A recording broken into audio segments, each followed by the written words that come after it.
প্রথমে আমার নমস্কার নেবেন। বিশ্বের যে প্রান্তে থাকি যারা দেখছেন, আমার বয়স হইল ৬৮ বছর। আমি ৯ বছর বয়স থেকে আমি মাটির গানের চর্চা করে আসছি। মাটির গান, লোকসঙ্গীত এবং মাটির গানের লোকসঙ্গীতের বাদ্যযন্ত্র একতারা, দুতারা, সারিন্দা, আর তত সঙ্গে বেলা মি বাজাই, হারমোনি বাজাই, ডুল ডপকি, চটকা বগলি যাওই আছে। শাস্ত্রীয় লোকসঙ্গীতে কিন্তু হারমোনি বাইলেন থাকে না, তো এগুলা জানি আমি, তবে সময় অনুসারে করতে হয়। তো তথ্য সঙ্গে আমি বাঁশি নির্মাতা। যে কোনো সুরে, যে কোনো স্কেলের বাঁশি আপনারা পাবেন।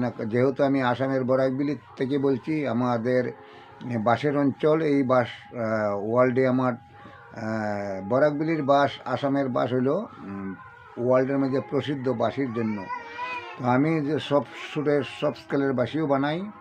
যে কোনো সুরের, যে কোনো স্কেলের বাঁশি নিতে পারবেন এবং অল্প মূল্যে ভালো গুণমান বাঁশি নিতে পারবেন। যেহেতু আমি 59 বছর ধরে আমি এইগুলা করতে আছি। আর যে কোনো সুরে, যে কোনো স্কেলের বাঁশি নিতে পারবেন। এখানে দেখছেন আপনার হারমোনিয়ামের প্রথম কাঠে হলো C base, C sharp, D sharp, B, F sharp, G sharp, এবং বি, এবং মিডিল দেখছেন আরও 12টা বাঁশি, C sharp, D sharp, F sharp, G sharp, B. তো সকল স্কেলের বাঁশি আপনারা নিতে পারবেন।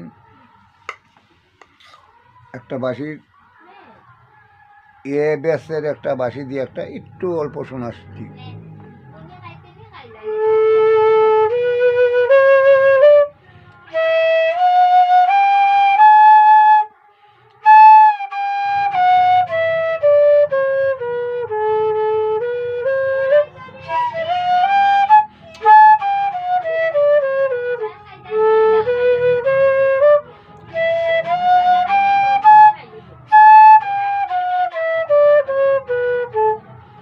এই যে সরগমটা বাঁশিতে যদি বাধা থাকে, জানবেন এটা শুদ্ধ সুর। শুদ্ধ সুরের বাঁশি হইলে গান শুদ্ধভাবে বাজাতে পারবেন, নইলে হবে না।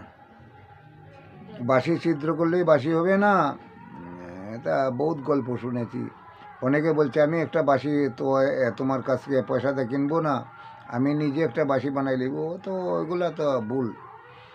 আমার 59 বছরের সাধনা এগুলা সবে বাঁশি বানাতে চাইলে বাঁশি বানাতে পারবেন না। বাঁশি বানাতে পারবেন, সুর হবে না। দেখেন আবার।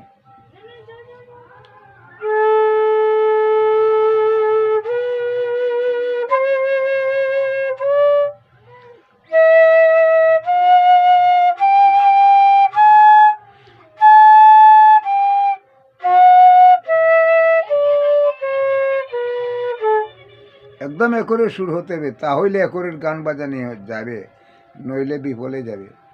এই বলে জ্ঞানী মানুষ জ্ঞানে জানতে পারবেন।